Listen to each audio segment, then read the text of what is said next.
Alhamdulillahirabbil alamin. Wassalatu wassalamu ala asyrafil anbiya'i wal mursalin wa ala alihi wa ashabihi ajma'in.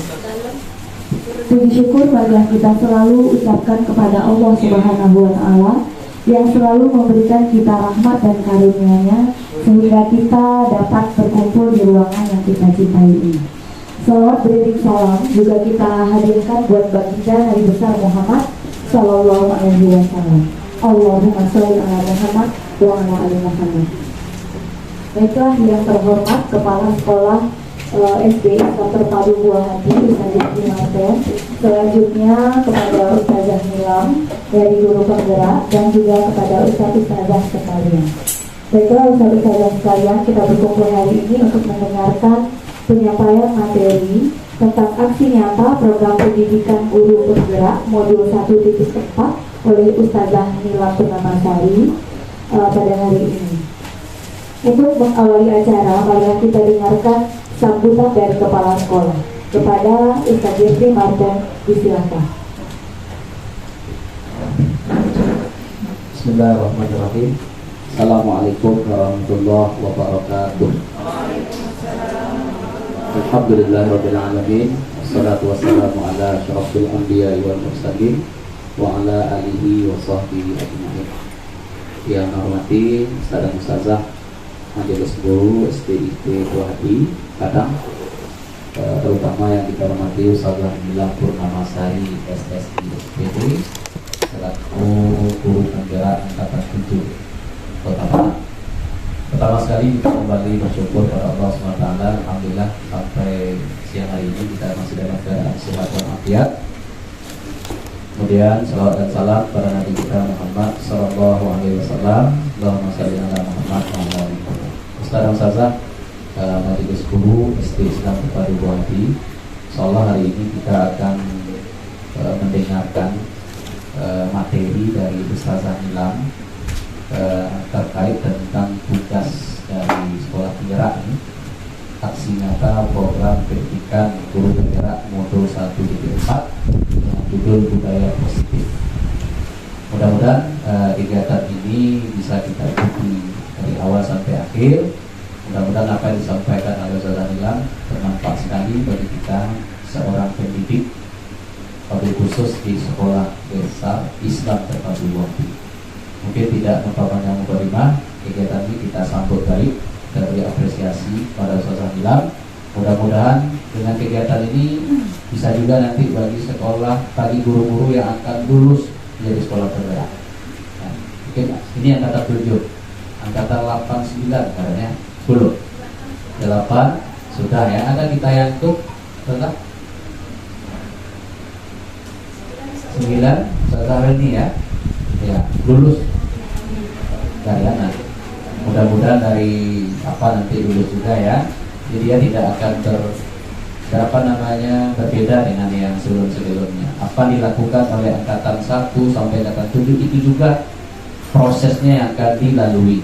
Mudah-mudahan Ana berharap semua guru-guru yang punya sesuai dengan persyaratan itulah untuk menjadi guru penggerak yang memang setiap saat bergerak berpikirkan bagaimana pendidikan. Mungkin itu saja dari Ana. Sekali lagi Ana sebagai kepala sekolah memberikan apresiasi kepada Ustazah Nilam untuk menyampaikan materi ini. Mudah-mudahan bermanfaat untuk kita semua.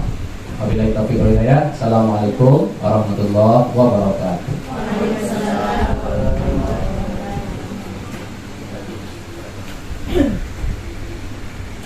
Baiklah, syukur kepada Ustaz Jeffrey. Selanjutnya Ustazah kita dengarkan berbagi materi dari Ustazah Nilam Purnamasari dengan judul budaya positif. Kepada Ustazah Nilam disilakan.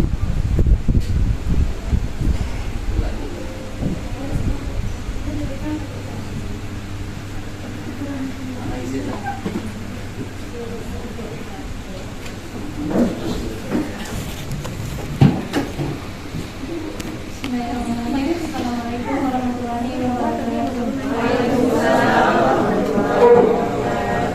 Bagaimana kabar Ustazah? Alhamdulillah luar biasa.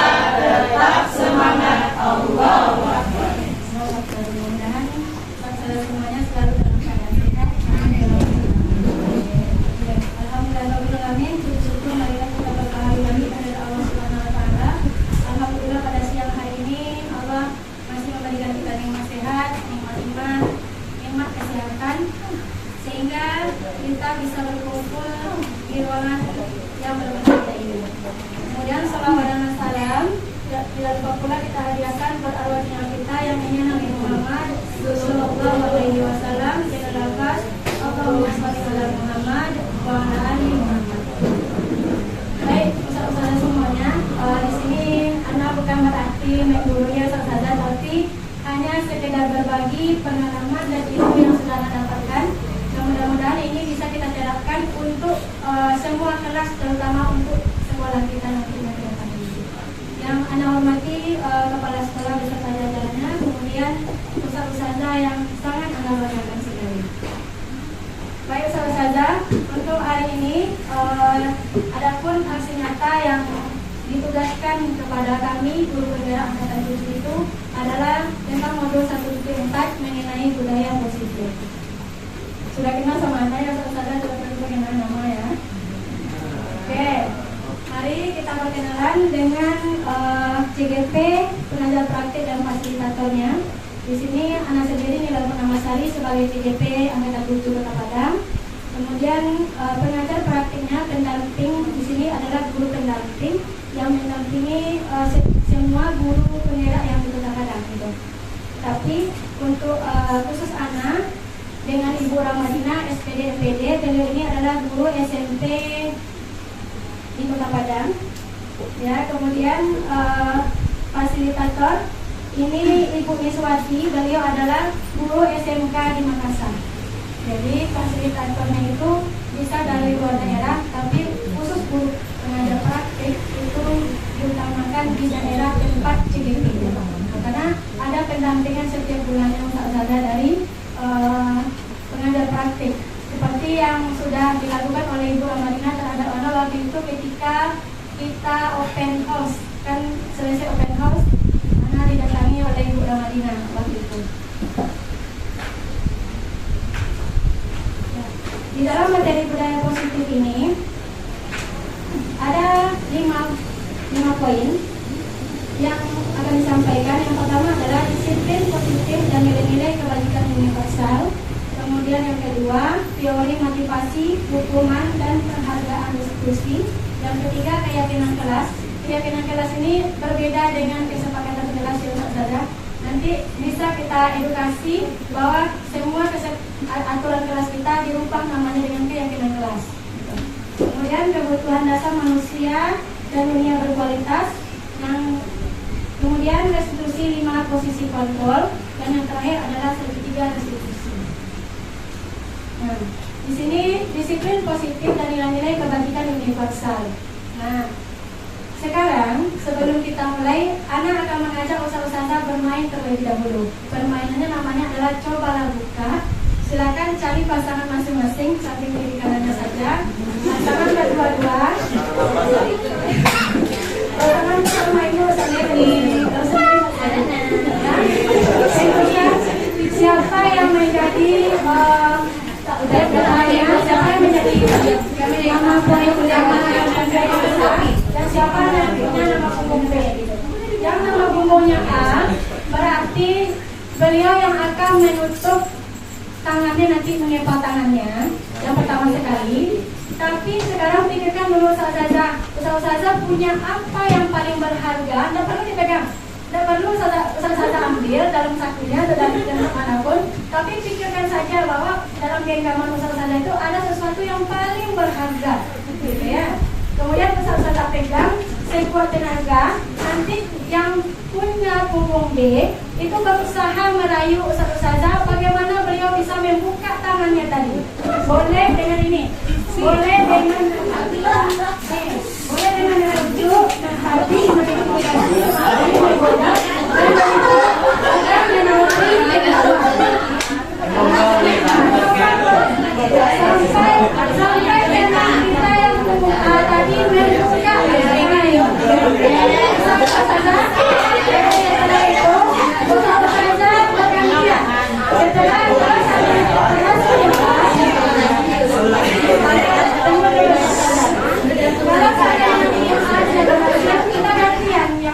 berarti yang A yang menggoda yang B bagaimana?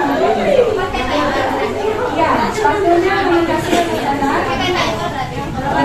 Waktunya cuma 30 detik.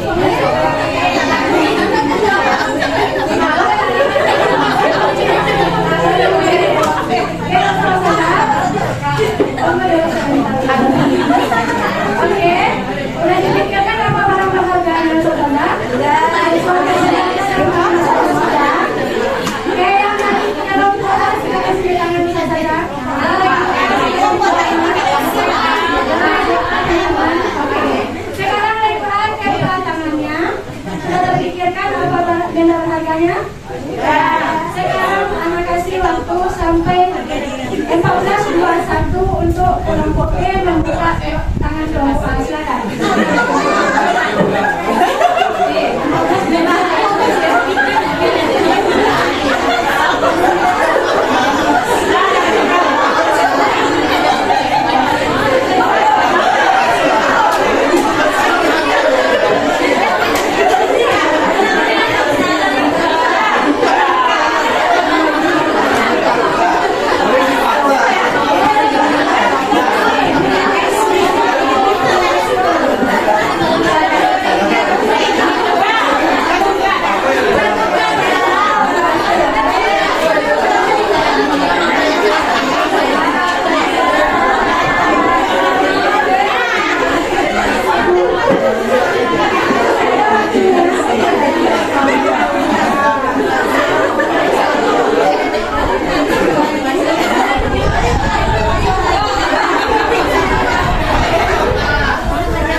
Membuka kepalan Zaweli, padahal itu adalah barang berharga dari Zaweli.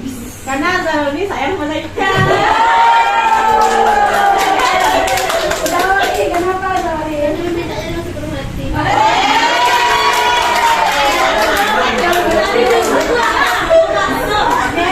Zaweli sekarang, kenapa Zaweli mau mengasih barang berharga Zaweli kepada Zaica? Oh ya betul. Ibu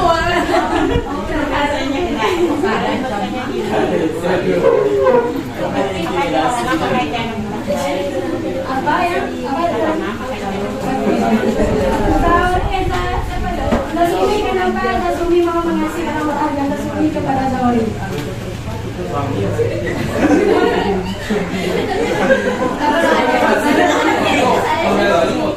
Sayang sama. Oke, kedua, apakah dari kelompok A berhasil membuka kelompok tangan kelompok B? Tidak.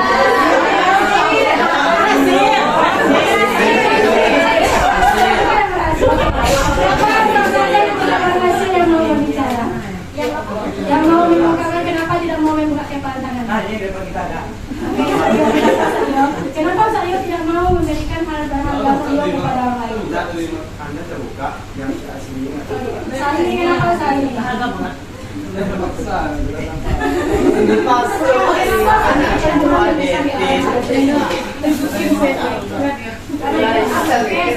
kita bilang sama saat bertanya ya. Sani, bahan olahraganya apa tadi? Kenapa tidak mau mengasihkan? Apa bahan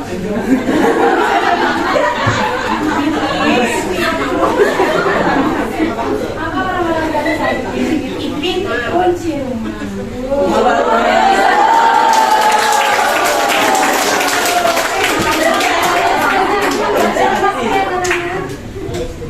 Karena Saga Esi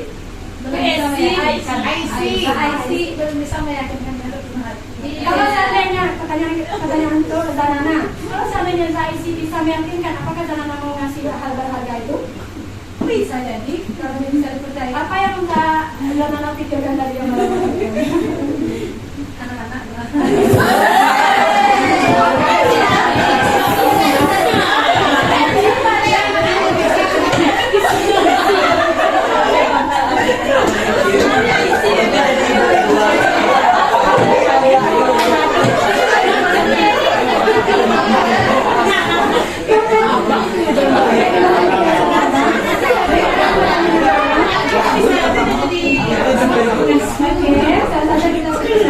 Sekarang pertanyaannya, siapa sebenarnya yang megang kendali atau kontrol tangan kita? Kita sendiri. Ya. Kalau anak pribadi, kalau ditanya, anak tidak akan pernah memberikan hal yang paling berharga dalam hidup anak kepada kamu. Cara kita semuanya, apapun yang paling berharga jangan pernah kasihkan kepada orang lain. Berbeda konsepnya.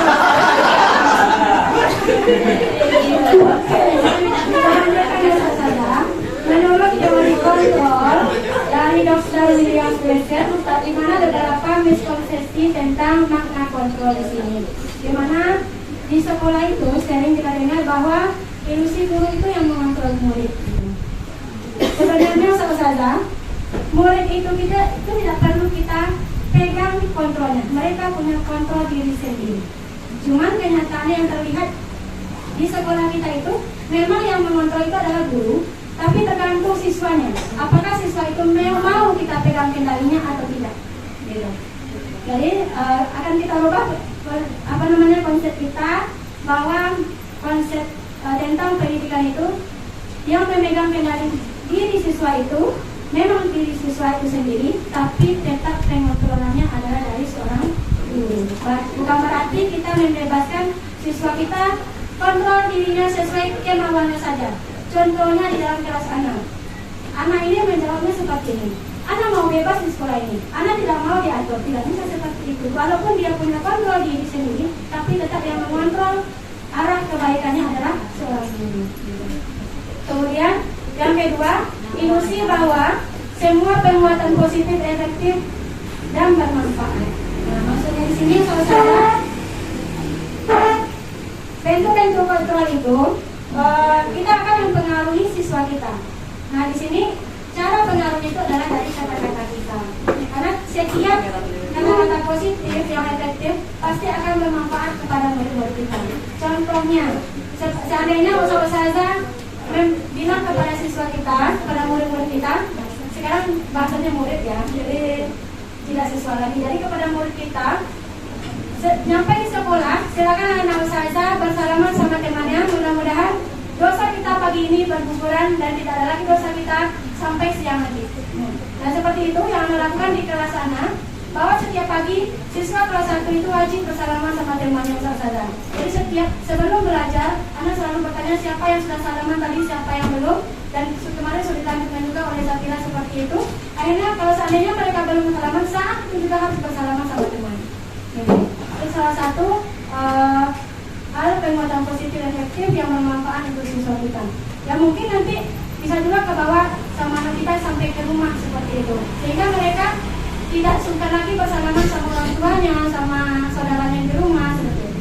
Karena kebanyakan anak-anak kita yang Anda lihat ketika mereka datang ke sekolah, mereka lupa bersalaman sama orang tuanya.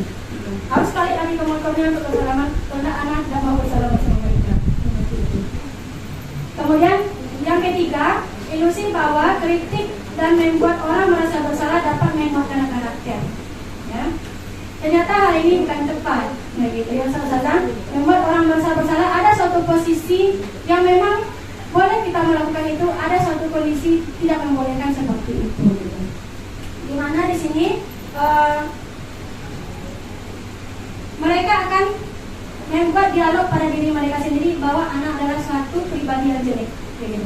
Jadi kalau seandainya usaha membuat merasa orang lain, baik teman, saudara kita, atau anak-anak kita terutama, jika kita membuat mereka merasa bersalah, paling mendalam hati mereka punya di dalam dirinya itu berdialog dalam batinnya bahwa berarti anak adalah pribadi yang paling jelek. Seperti itu. Jadi ternyata selama ini yang kita lakukan bertolak belakang saudara seketika anak mendapatkan materi di guru pembinaan. Yang kedepannya harapannya memang anak kemarin memang sengaja mendorong usaha yang sudah terpanggil bergerak karena memang konsep dari awalnya itu dari pendapat di Hajah Dewantara itu kita digiring bagaimana pola pikir kita itu akan berubah. Jadi mudah-mudahan tahun ini Zawari dan Zafian lulus ya. Amin. Kemudian yang terakhir ilusi bahwa orang dewasa memiliki hak untuk menafsu.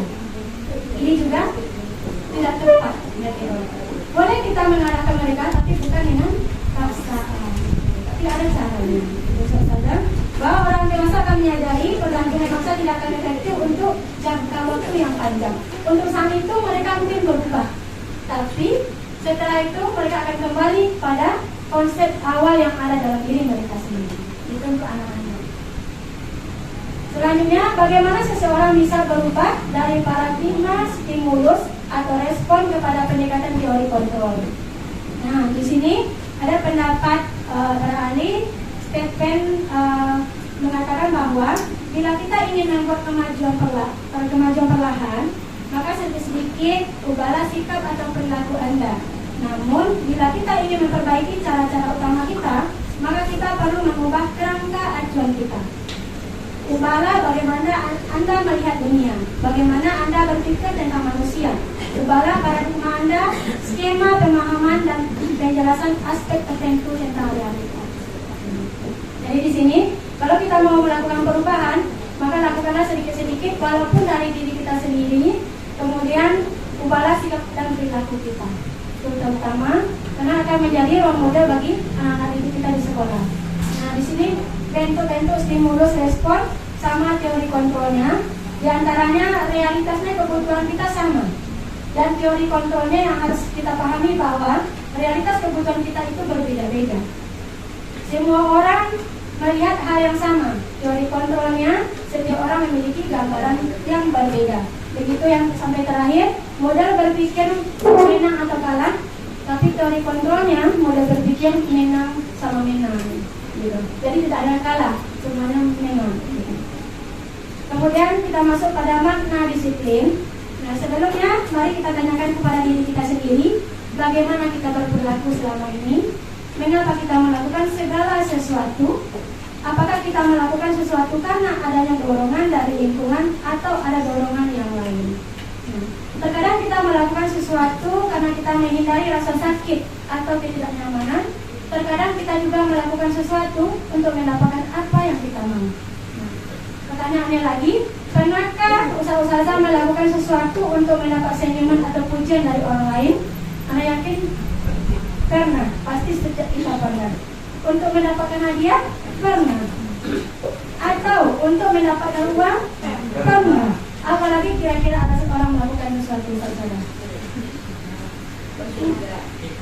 Intinya supaya terkenal ada, ya saya. Supaya viral ada, banyak gitu. Tapi intinya kita, kalau kita kaitkan dengan JSIT kita kembalikan kepada Allah. Kemarin Anda mendengarkan ceramah bahwa begini saja. Walaupun hal kecil sekalipun yang kita lakukan, misalnya mencuci piring, menyapu rumah, ya. Ternyata ketika kita tidak meniatkan itu karena Allah, hanya kesia-siaan yang kita dapatkan. Itu hal kecil ya. Atau kita mau menulis saja. Kita mau menulis tapi niatnya bukan karena Allah, ternyata itu hanya kesia-siaan saja. Jadi walaupun kita belajar ilmu yang ini, tetap kita kaitkan kepada kajian kita bahwa apapun yang kita lakukan tetap niatnya karena Allah semata. Kemudian makna kata disiplin.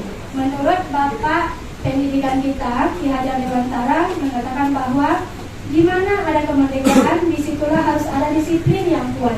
Sesungguhnya disiplin itu bersifat coba balikin ya teman-teman, yaitu kita sendiri yang mewajibkan kita dengan sekeras-kerasnya, tetapi itu sama saja.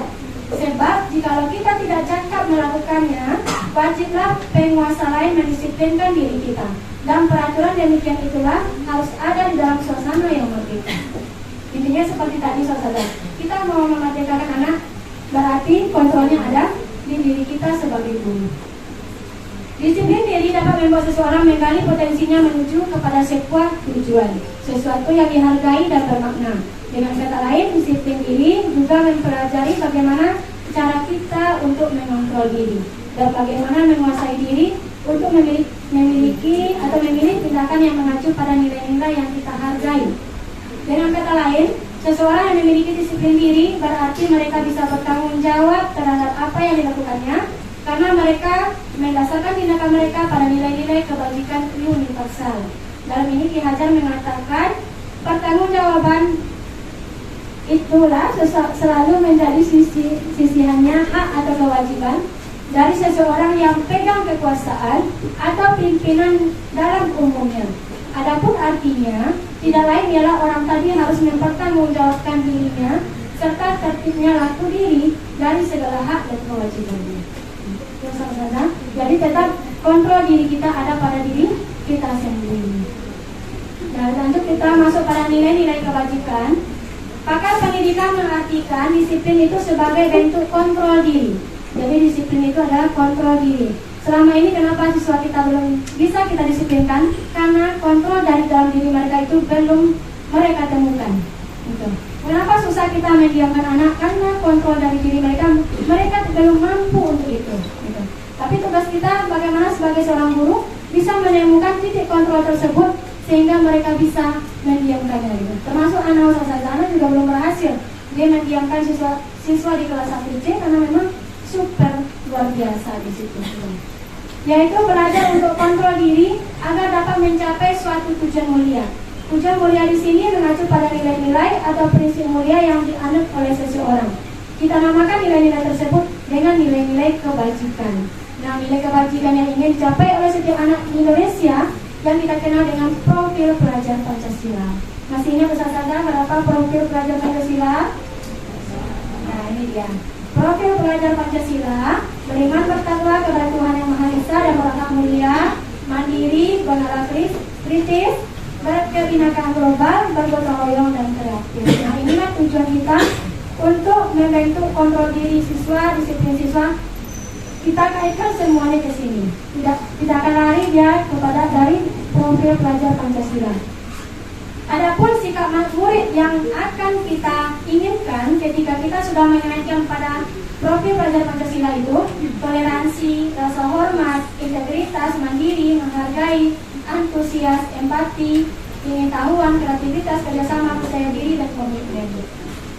Kemudian adapun 9 pilar karakter yang akan kita bentuk pada diri murid kita itu: cinta Tuhan dan segenap ciptaannya, kemandirian tanggung jawab, kejujuran, hormat, dermawan, percaya diri, kepemimpinan, baik dan rendah hati, toleransi, kedamaian dan kesatuan. Nah, di sini ada kasus Ustazah. Mari kita bacakan sama-sama. Sebagai seorang pendidik, saat kita perlu hadir di suatu pelatihan motivasi, apakah yang mendasari kita untuk hadir? Apakah kita hadir karena tidak ingin ditegur oleh pihak panitia atau pengawas dan mendapatkan surat teguran? Atau kita ingin dilihat dan dipuji oleh lingkungan kita, atau mendapat penghargaan sebagai kepala sekolah berprestasi atau guru berprestasi? Atau kita ingin menjadi pembelajar sepanjang hayat, menjadi orang yang berusaha dan bertanggung jawab, serta menghargai diri kita sendiri sebagai teladan bagi murid kita, guru-guru kita, serta lingkungan kita, karena kita percaya tindakan kita sebagai pemimpin pembelajar akan jadi panutan oleh lingkungan kita. Jadi kita yang mana saudara? 1, 2, atau 3? Kira-kira yang mana saudara? Apakah Saudara datang ke sekolah tepat waktu karena ingin dipuji oleh guru-guru lain, karena dianggap sebagai guru teladan, atau karena saudara ingin menjadi pembelajar sepanjang hayat.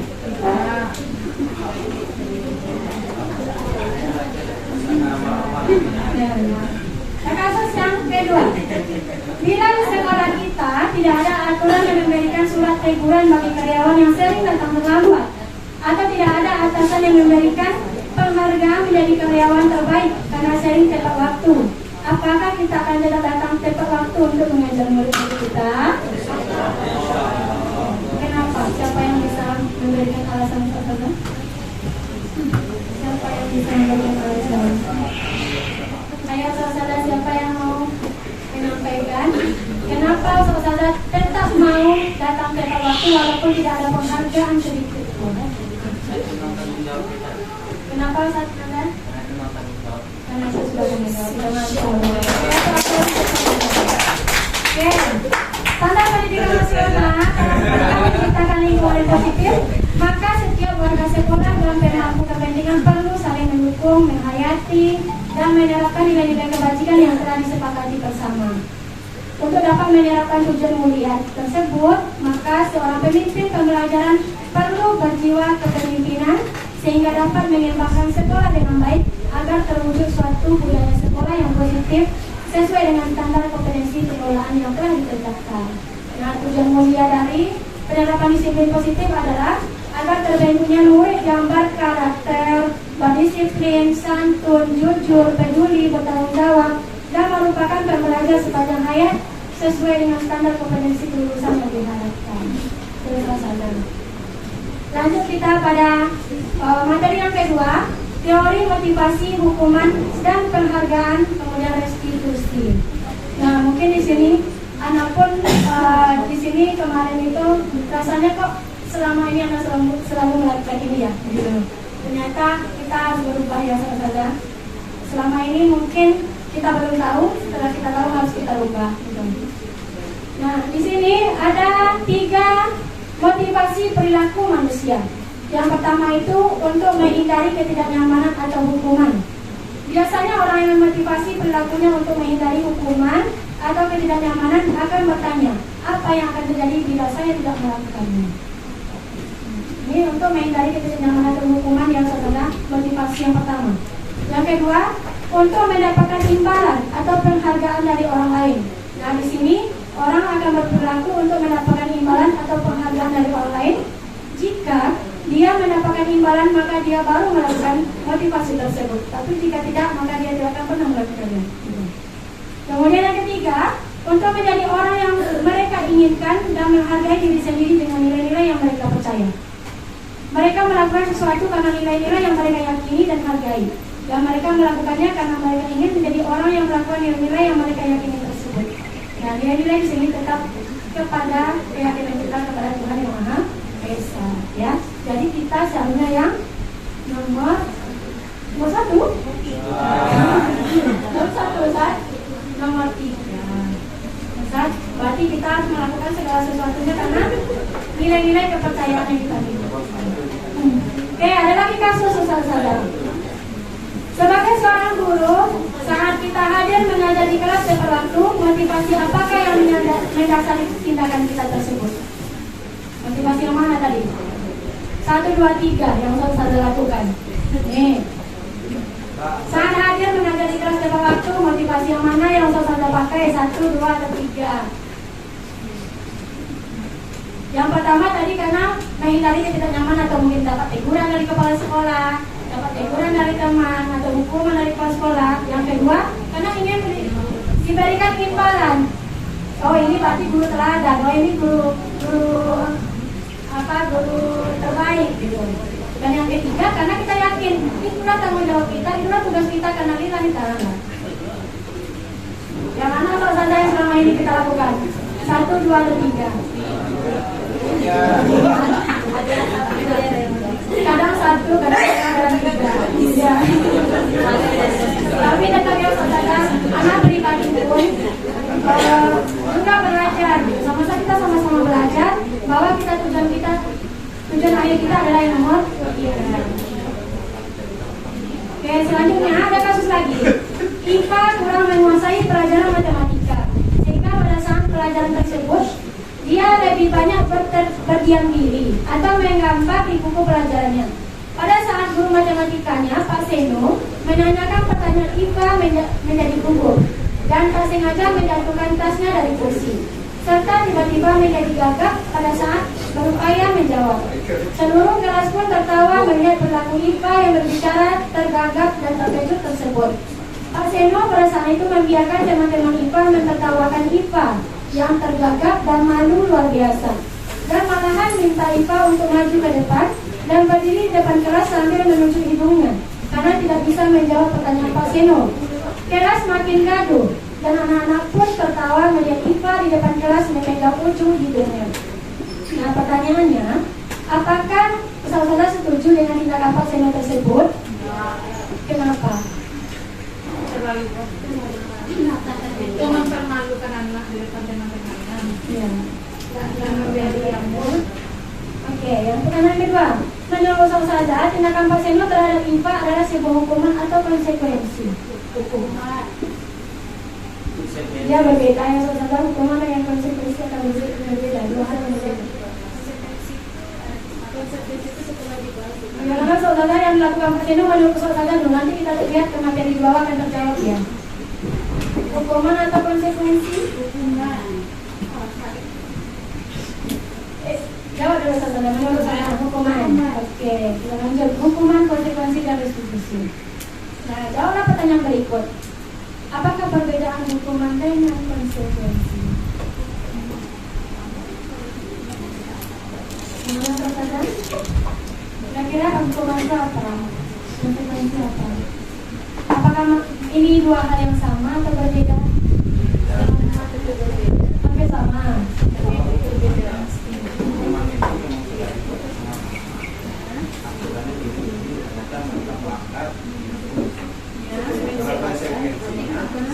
Apa yang mereka lakukan itu terima, tidak terima, harus terima. Kenapa Sario ya? Kita lanjutkan masalah ini ya. Hukuman itu bersifat tidak terencana atau tiba-tiba. Anak atau murid tidak tahu apa yang akan terjadi dan tidak dilibatkan untuk mengambil keputusannya. Itu hukuman. Hukuman bersifat satu arah dari pihak guru yang memberikan, dan murid hanya menerima suatu hukuman tanpa melalui suatu kesepakatan atau penghargaan dari pihak guru, pengarahan dari pihak guru, baik sebelum atau sesudahnya. Hukuman yang diberikan bisa berupa fisik maupun psikis. Murid disakiti oleh suatu perbuatan atau kata-kata. Ini namanya hukuman. Jadi yang tadi hukuman. Kita baca konsekuensi. Disiplin dalam bentuk konsekuensi. Ini konsekuensi yang saudara sudah terencana atau sudah disepakati, sudah dibahas dan disetujui oleh murid dan guru. Umumnya bentuk konsekuensi dibuat oleh pihak guru atau pihak sekolah, dan murid sudah mengetahui sebelumnya konsekuensi yang akan diterima bila ada pelanggaran. Pada konsekuensi, murid tetap dibuat tidak nyaman, tapi untuk jangka waktu pendek. Konsekuensi biasanya dibandingkan berdasarkan suatu data yang umumnya dapat diukur. Misalnya, setelah 3 kali tugasnya tidak diselesaikan pada batas waktu yang diberikan, atau murid melakukan kegiatan di luar kegiatan pembelajaran, misalnya mengobrol, maka murid tersebut akan kehilangan waktu bermain dan harus menyelesaikan tugas karena ketinggalannya. Itu konsekuensi. Peraturan dan konsekuensi yang mengikuti ini sudah diketahui sebelumnya oleh murid. Sikap guru di sini senantiasa memonitor murid. Jadi yang dilakukan Pak Seno tadi konsekuensi atau hukuman? Hukuman. Sekarang Ana kasih usaha-usaha untuk menjawab pertanyaan-pertanyaan berikut. Bila jawaban yang tepat, ini masuk hukuman, sanksi atau konsekuensi. Pencatat 100 kali dalam buku kalimat, saya tidak akan terlambat lagi karena terlambat datang ke sekolah. Gimana saudara? Apakah itu hukuman? Apakah itu hukuman saudara? Ini termasuk konsekuensi. Ya, karena dia terlambat sekolah. Kalau terlambat sekolah tentu sudah ada aturan dari pihak sekolah.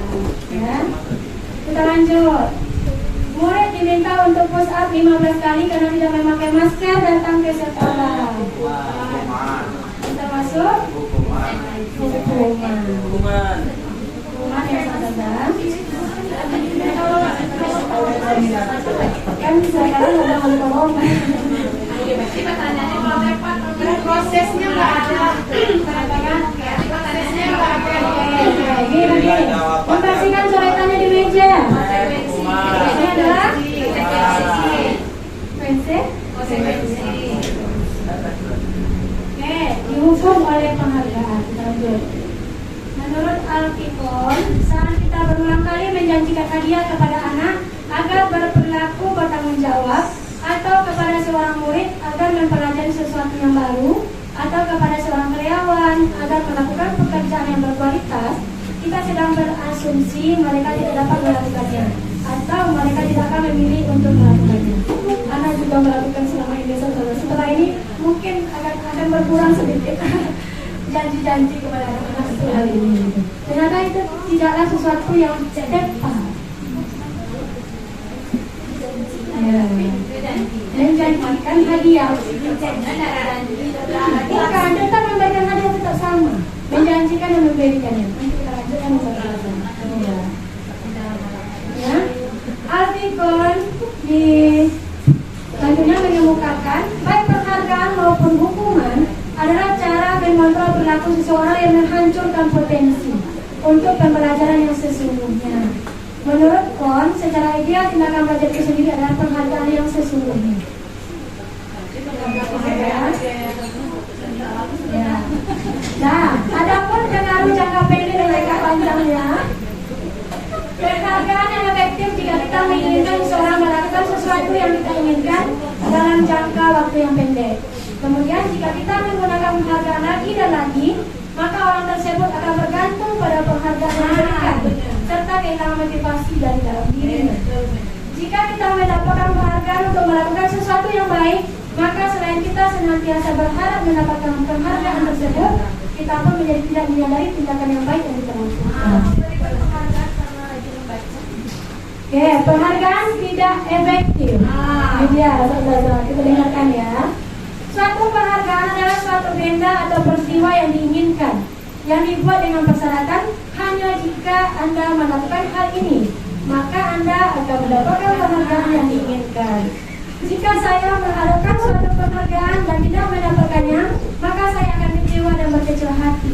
Begitu juga dengan murid kita saja. Jika orangnya itu terus yang mendapat penghargaan, maka yang lain akan berkecil hati, potensinya tidak akan berkembang. Nanti kalau dia jualan Penghargaannya ada caranya, Ustaz, bukan seperti Ada ya, tapi sebenarnya dapat. tapi menunjukkan bagaimana dirinya itu melakukannya karena dirinya bukan karena penghargaan itu. Jika kita memberikan seseorang suatu penghargaan untuk melakukan sesuatu, maka kita harus memberikan penghargaan itu. Jika kita ingin orang tersebut menyerap perilaku yang sama, ini dia saja.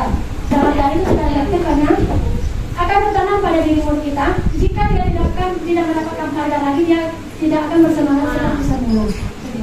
Orang yang berusaha berhenti merokok atau orang yang berusaha diet menguruskan badan kita diberikan penghargaan hampir seperti itu rasa saja. Kita tidak pernah. Penghargaan merusak hubungan. Ketika seorang diberi penghargaan atau dipuji di depan orang banyak, maka yang lain akan merasa iri dan sebagian dari mereka akan tidak menyukai orang yang diberi penghargaan. Jika seseorang guru sering memberikan penghargaan kepada murid, besar kemungkinan murid termotivasi hanya untuk menyenangkan gurunya. Mereka tidak akan bersikap jujur kepada guru tersebut. Kemudian, penghargaan menciptakan persaingan di dalam kelas dan persaingan menciptakan kecemasan, sehingga yang mungkin anak murid kita yang lambat, mereka akan semakin lambat, tidak akan pernah termotivasi. Kemudian mereka yang percaya bahwa mereka tidak memiliki kesempatan untuk mendapatkan penghargaan akan berhenti mencoba. Penghargaan mengurangi kecepatan. Menurut riset yang pertama, dalam sebuah percobaan, sekelompok anak laki-laki berusia 9 tahun diminta untuk melihat gambar wajah yang ditampilkan di layar. Dan mereka harus memberitahukan jika wajah tersebut sama atau berbeda. Gambar tersebut hampir sama, Beberapa dari mereka diberi penghargaan dalam bentuk uang, yang pada saat mereka memberikan jawaban benar, sementara sedang yang lain tidak. Alhasil, anak laki-laki yang dibayar membuat jadi banyak kesalahan karena merasa bangga diri. Riset yang kedua, anak-anak diminta mengingat kata-kata tertentu. Kemudian mereka diminta mengambil kartu yang berisi kata-kata yang diingat tersebut setiap kali muncul. Beberapa anak diberikan permen setiap mereka memberikan jawaban yang benar, dan sebagian yang lain hanya diberitahu saja bila jawaban mereka benar. Alhasil, anak yang mendapat permen jawabannya banyak yang tidak tepat dibandingkan anak-anak yang hanya diberitahu jawaban yang benar. Penghargaan menurunkan kualitas. Pengamatan dilakukan pada sekelompok mahasiswa yang sedang kerja praktik di sebuah surat kabar di universitas. Saat itu mereka sedang belajar menuliskan sebuah artikel tentang sebuah judul berita utama. Seiring waktu, mahasiswa tersebut semakin mampu bekerja dengan cepat. Kemudian ada beberapa mahasiswa yang dibayar untuk setiap judul berita utama yang mereka mampu hasilkan. Dan setelah beberapa lama mahasiswa yang dibayar ini, hasil kerjanya berhenti berkembang. Mereka yang tidak menerima bayaran tersebut berupaya mengasah diri menjadi lebih baik. Kebalikannya jadinya. Penghargaan mematikan kreativitas. Murid diminta berpikir mengenai hadiah atau penghargaan yang bisa mereka dapatkan bila berhasil menulis sebuah puisi. Kreativitas kelompok murid ini menjadi berkurang dibandingkan dengan yang tidak diberitahukan tentang hadiah yang bisa mereka terima. Kemudian penelitian menunjukkan bahwa pekerjaan seni atau sebuah penulisan cerita menjadi kurang kreatif bila dijanjikan sebuah penghargaan. Lanjut, motivasi dalam diri. Ini yang paling penting. Saat seorang anak belajar untuk pertama kali menggabungkan huruf dan kata serta menyadari bahwa ia dapat membaca, timbul pijar di matanya dan sebuah senyuman di wajahnya. Anak tersebut begitu gembira bahwa ia telah mempelajari dan menguasai suatu keterampilan baru. Kesadaran akan kemampuannya bahwa dia sudah dapat membaca sesungguhnya sudah merupakan sebuah penghargaan untuk dirinya. Anak sekarang yang melakukan itu begini, saudara. Setiap belajar bahasa Indonesia, anak selalu mengajak murid kelas 1 itu ke perpustakaan. Misalnya huruf M. Mereka anak suruh membuka buku semuanya, cari semua kata yang huruf M, salin ke bukunya. Jadi mereka merasa bangga, anak dapat 20 za, anak dapat 30 za. Begitu. Jadi mereka bangga, berarti anak bisa ternyata. Begitu. Kalau seandainya anak kasih tahu aja, ini adalah meja, ini makan gitu. Pasti mereka akan menonton di dalam kelas. Jadi mereka merasa mereka didikte sama guru gitu. Jika kita memberikan penghargaan kepada seorang anak pada saat dia sedang merasa bangga dengan pencapaian sendiri, maka kita akan mengambil kegembiraan yang saat itu sedang dirasakan secara alamiah. Memotivasi di dalam diri sebenarnya kan, pujian juga. Motivasi bagaimana dalam dirinya itu timbul suatu keinginan melakukan sesuatu bukan karena penghargaan tadi. Kesadaran diri dibandingkan. Oke, selanjutnya saudara restitusi. Ini nomor 4 sampai ini. Oke, lanjut restitusi, sebuah pendekatan untuk menciptakan disiplin berpikir. Nah, apa yang akan kita lakukan? Nanti terjawab di sini ya. Apa yang akan kita lakukan bila dalam sebuah acara pesta ulang tahun teman kita memecahkan gelas? Apakah kita akan membiarkan dia membayar harga gelas yang dipecahkannya? Gimana saudara? Oke, selanjutnya, jika sudah janji bertemu dengan teman kita, namun ternyata dia juga memiliki janji penting bertemu orang lain di tempat lain, dan kita terpaksa naik taksi untuk menemui teman kita tersebut di tempat itu, apakah kita akan meminta teman kita membayar biaya taksi yang kita? Oke, lanjut saja. Pegawai misalnya, kita sebagai pimpinan, pegawai kita membuat kesalahan yang menyebabkan kerugian finansial pada perusahaan. Pegawai tersebut menawarkan untuk bekerja lembur tanpa bayaran. Apakah kita sebagai pemilik perusahaan akan menerimanya? Usaha-usaha yang hormati, bila ada seseorang berbuat salah pada kita, ketika mereka menawarkan sebuah tindakan untuk memperbaiki kesalahan, misalnya dengan minta maaf dan mau berusaha memperbaikinya, kemungkinan besar jawaban kita akan menolak semua tawaran itu, akan bilang tidak usah, tidak apa-apa, atau lupakan saja. Ya, saudara, kebiasaan kita selama ini, bila ada orang yang berlaku salah pada kita adalah langsung memaafkan, atau bahkan kita melakukan sesuatu yang membuat mereka tidak nyaman atau merasa bersalah. Ini di awal sudah kita bahas tadi, saudara, ternyata bukan solusi yang paling tepat. Kita cenderung untuk berfokus pada kesalahan daripada mencari cara bagi orang berbuat kesalahan untuk memperbaiki dirinya. Kita lebih fokus pada cara mereka membayar akibat kesalahan yang mereka lakukan daripada mengembalikan harga diri mereka. Membuat kondisi menjadi impas menjadi lebih penting daripada membuat situasi menjadi benar. Itu yang kita lakukan. Ternyata sama yang saudara, mari kita perbaiki bersama, kita istighfar. Mudah-mudahan apapun yang kita lakukan selama ini Allah ampuni gitu ya. Mungkin anak pribadi juga sering melakukan hal itu karena memang membuat orang tidak nyaman, merasa bersalah, tidak memaafkannya, apalagi itu adalah suatu mematikan harga diri orang lain, mematikan potensi orang lain. Ya, maafkan itu kalau masih bermasalah dia urusan saja, berarti urusan dia sama Tuhannya, bukan urusan kita. Berarti urusan kita di dunia selesai, di akhirat biar dia dengan Tuhannya yang menyelesaikannya. Dan satu lagi tugas kita sebagai yang berbuat salah adalah meminta maaf. Kalau seandainya orang tersebut tidak memaafkan, urusan dia dengan Tuhannya, bukan urusan kita.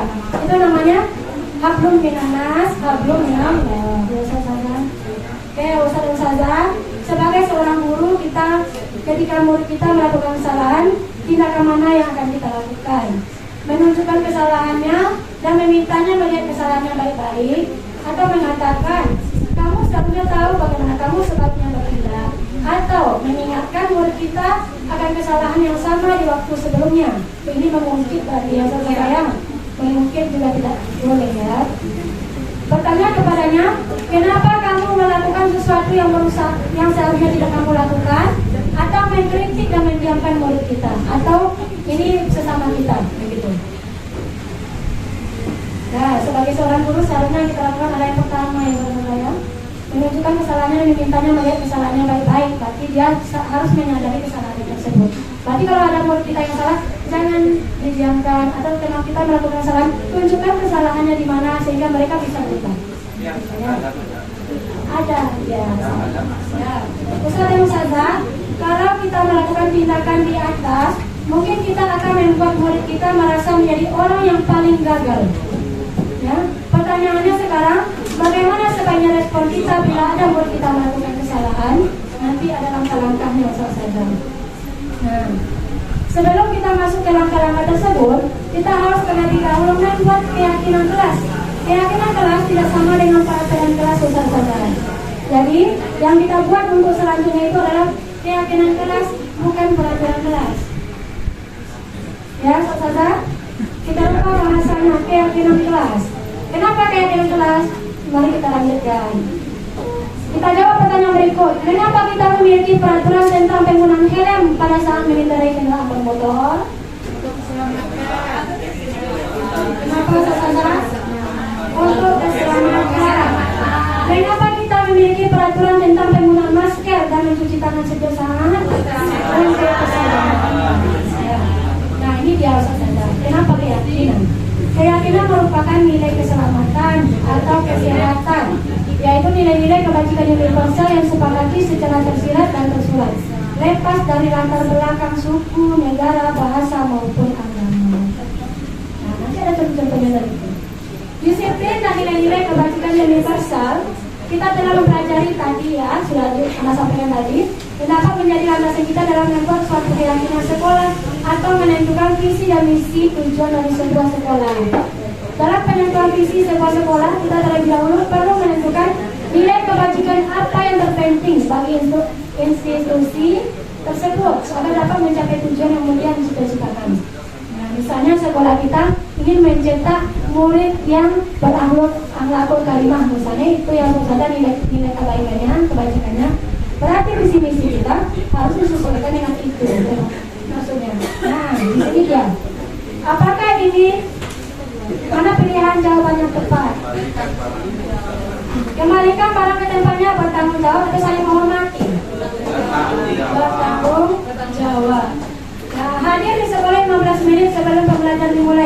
Amin atau keamanan? Pembentukan keyakinan sekolah atau kelas seperti ini langkah-langkahnya saudara.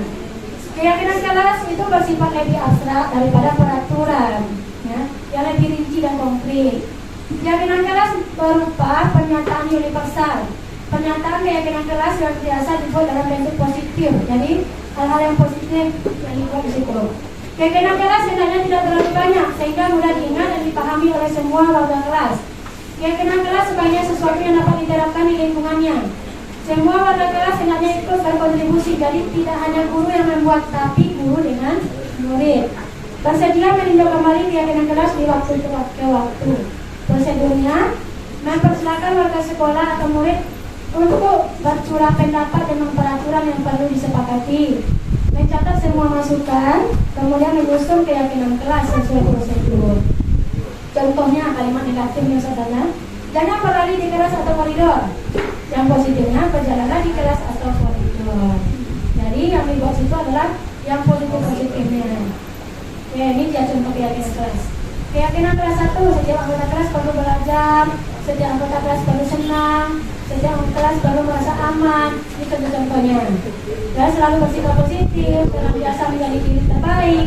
Jadi dari sinilah nanti akan namanya timbul motivasi diri siswa sehingga tidak mengharapkan penghargaan tadi lagi.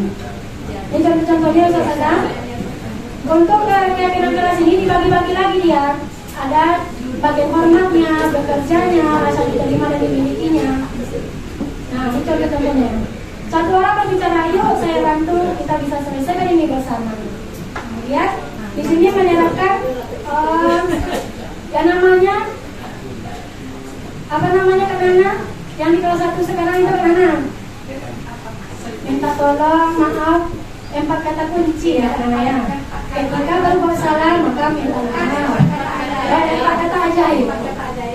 Berbuat salah minta maaf, kalau mau lewat permisi, meminta bantuan tolong, kalau dibantu maka bilang terima kasih. Ini dia. Ada tugas guru dan ada tugas murid. Lanjut saudara, kebutuhan dasar manusia dan dunia yang berkualitas. Adapun kebutuhan dasar manusia itu ada 5. Penguasaan, kebebasan, kesenangan, kasih sayang, dan rasa diterima.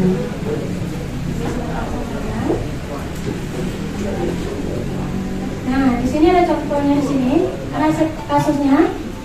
Ihsan siswa kelas 10A SMA karakter mulia. Ia anak yang pendiam dan pemalu. Selama jam istirahat, ia lebih banyak membaca buku di perpustakaan atau berdiam diri di kelas. Hari itu adalah hari meeting lomba debat antara SMA yang juga diikuti oleh tim debat SMA karakter mulia. Tiba-tiba ada kabar bahwa Adit anak kelas 10B yang sudah didaftarkan mengikuti lomba mewakili sekolah sakit demam berdarah dan dirawat di rumah sakit sehingga tidak bisa menghadiri acara technical meeting lomba debat di hari itu. Kepala sekolah bertanya kepada guru, siapa yang sebaiknya menggantikan Adit? Guru-guru sepakat merekomendasikan Ihsan karena kinerjanya yang bagus di pelajaran bahasa Inggris dan pengetahuannya yang luas. Ihsan akhirnya menghadiri technical meeting hari itu. Setelah itu ia berlatih debat bersama anggota tim debat yang lain, Sinta dan Indra, di bawah bimbingan Pak Frans, guru pelatih debat. Mereka mewakili sekolah. Dan tim debat SMA karakter mulia menjadi juara umum. Sejak saat itu, Ihsan berubah menjadi anak yang lebih percaya diri. Dia tidak pemalu dan pendiam lagi. Semua murid dan guru mengenalnya sebagai Ihsan si juara kompetensi debat. Pada jam istirahat, ia banyak menghabiskan waktu bersama teman-temannya. Ia juga semakin rajin berlatih debat dan mengikuti berbagai lomba debat. Ia menjadi ketua klub debat di sekolahnya. Ia giat mempromosikan klub debat agar anggotanya bertambah dan ia juga bersemangat melatih juniornya di klub debat sekolah. Kira-kira kebutuhan dasar mana yang dipenuhi pada Ihsan sehingga membuatnya berubah? Yang mana kira-kira untuk dari sini? Penguasaan, kebebasan, kesenangan, kasih sayang, rasa diterima. Rasa diterima. Mana kira-kira? Rasa diterima.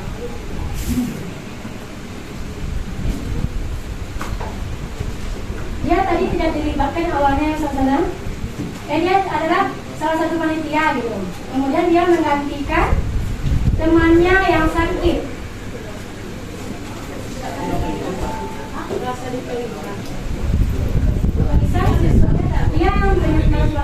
Dia pemalu dan pendiam. Selama jam istirahat, dia lebih banyak membaca buku di perpustakaan dan berdiam diri di kelas. Hari itu adalah hari pernikahan meeting yang diikuti oleh SMA Karakter Mulia. Tiba-tiba Adit yang seharusnya ikut lomba sakit. Kemudian, karena Ihsan ini kelihatannya sangat bagus di pelajaran bahasa Indonesia, akhirnya ditunjukkan beliau, walaupun dia sebagai pendiam dan pemalu. Ternyata beliau memenangkan lomba tersebut. Akhirnya dia punya kepercayaan diri untuk menghilangkan rasa takut dan pemalunya tadi. Dia adalah kesenangan. Jadi kesenangan. Bukan rasa awalnya tidak yakin akan bisa, tapi ternyata setelah dapet dia menikmati adalah kesenangan. Oke, 5 posisi kontrol saja. Kita masuk pada 5 posisi kontrol, di mana penghukum, pembuat rasa bersalah, teman, pemantau, manajer. Nah, nanti di sini saudara. Oke, sebelum kita masuk itu, Ana kasih saudara soal dulu. Ini bagian sini ya saudara. Masuk penguasaan, kebebasan, kesenangan, kasih sayang atau rasa diterima kalian. Nih, aku senang main kejar-kejaran dengan ibu guru karena seru. Masuk ke mana dia saudara? Kesenangan. Nih, ibu kejar aku karena ibu guru sayang aku. Karena sayang. Aku hebat kan, bisa bikin ibu guru kejar aku. Penguasaan. Aku bosan belajar mewarnai terus di dalam kelas. Oke, paham ya saudara. 5 posisi kontrol. Ini dia yang harus kita lupa saudara. Penghukum, pembuat rasa bersalah, teman, pemantau, manajer.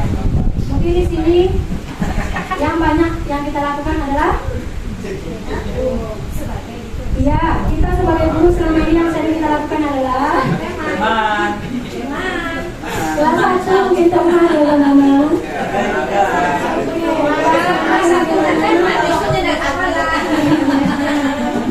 Kira-kira bagaimana suasana yang lain?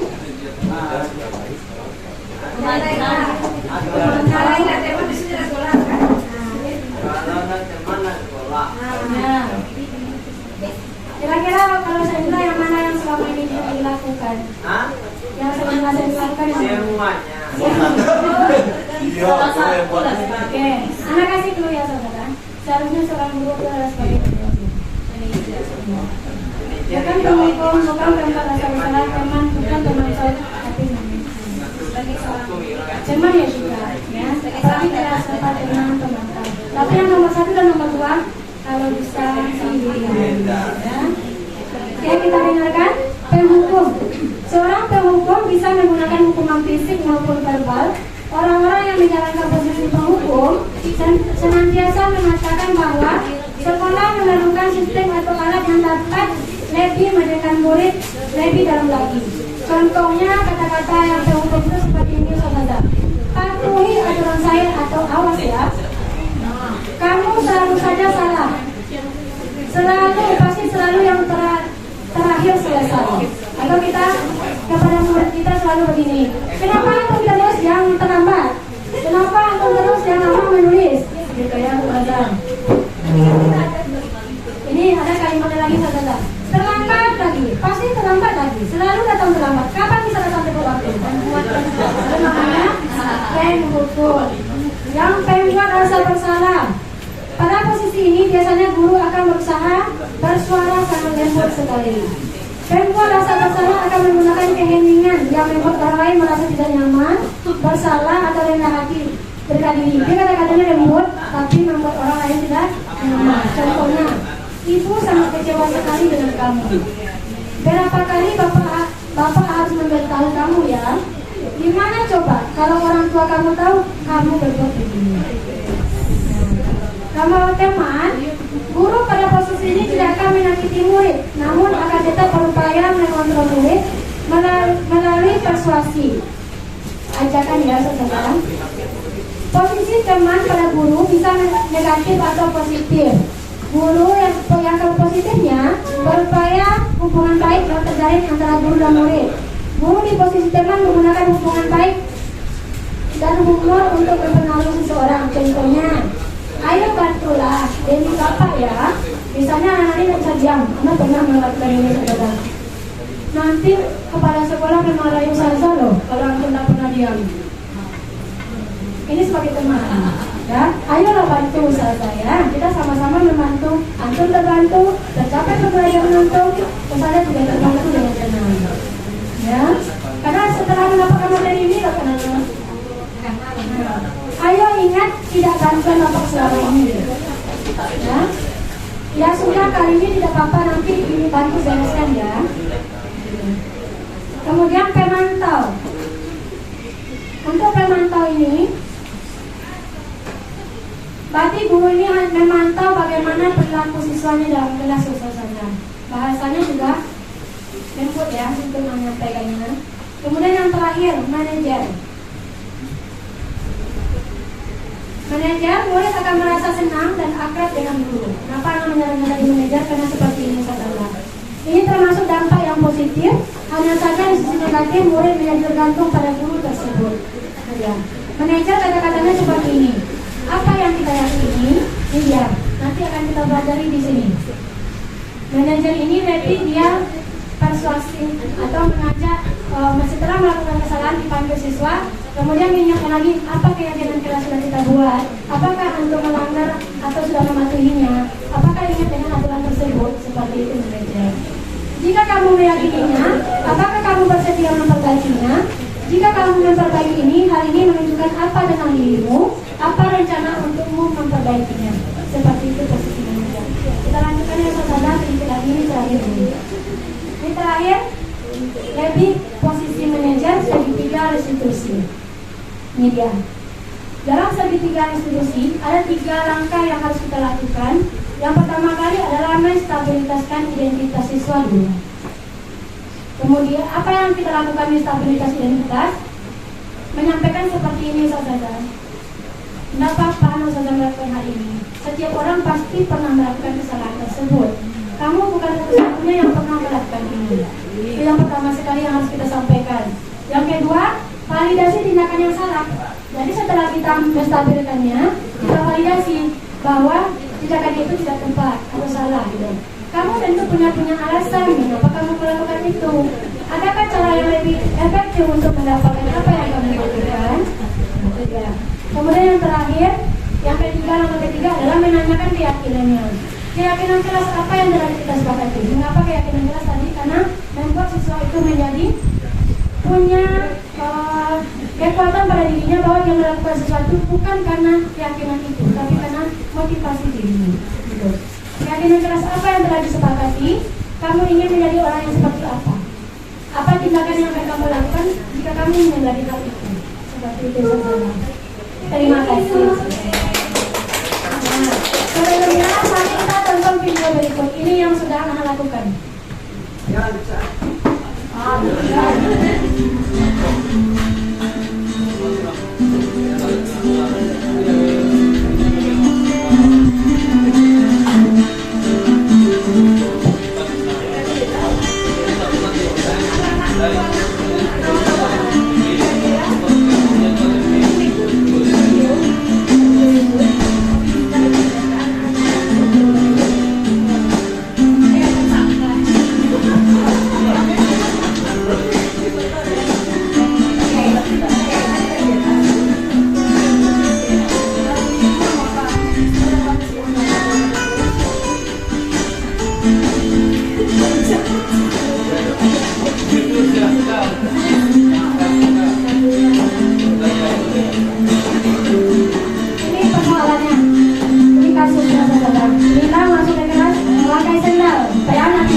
Kemudian pakai sendal.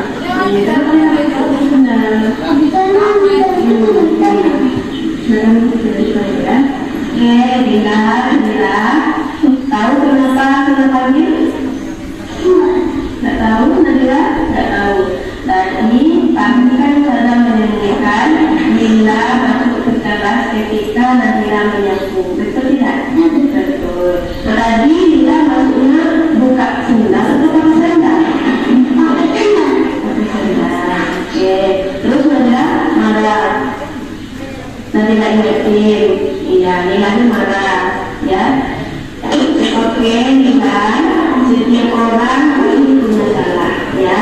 Namun salah itu manusiawi, ya. Salah itu pernah berbuat salah, dan juga pernah berbuat salah, dan juga pernah berbuat salah. Nah, tapi tugas kita adalah bagaimana kita belajar dari kesalahan yang kita buat dan kita mau belajar memperbaikinya. Oke? Setuju? Karena Ustazah tidak mau mencari kesalahan, tapi kita akan mencarikan solusi bersama-sama dari kesalahan yang telah dibuat tadi, ya. Pasti Lila punya alasan kenapa Lila tadi masuk ke sendal. Ada tadi mana ambil pensil tadi ya? Nah, terus kamu lupa karena yang sebagai pakai sendal ya. Lila lupa. Dengan aturan kelas kita, aturan kelas kita. Aturan kelas kita adalah kebersihan kelas dan tidak boleh masuk pakai sendal dan Berarti tadi yang dilakukan itu melanggar atau tidak? Lila mau memperbaikinya. Lila mau memperbaikinya. Apa kriteria apa Lila lakukan? Minta maaf, terus tidak bukan memakai sendal atau sepatu masuk akan menjaga kebersihan kelas. Oke. Tadi Lila sudah mengatakan Lila tidak akan lagi menggunakan kesalahannya. Saya mau nanya, kira-kira kapan Lila mau memperbaikinya? Hari ini Oke, baik. Terima kasih ya. Sekarang Lila sudah melakukan kesalahan. Lila minta maaf sama Nadira. Ayo Lila minta maaf sama Nadira. Apa jawabnya Nadira? Jawabnya Nadira. Sekarang pertanyakan. Nadira di mana? seperti itu contohnya Ustazah. Jadi contohnya Ustazah, terima kasih atas kesempatannya. Mudah-mudahan budaya pendidikan seperti ini bisa kita terapkan bersama-sama di sekolah kita. Karena harap nanti tidak hanya anak sendiri yang lulus di CGP, mudah-mudahan semua yang mendapat panggilan lulus di CGP sehingga pola pikir kita sama, pola tindakan kita sama, itu yang anak harapkan Ustazah. Oke, alhamdulillah jika ada kesalahan, Anda kembalikan lagi kepada moderator. Assalamualaikum warahmatullahi wabarakatuh.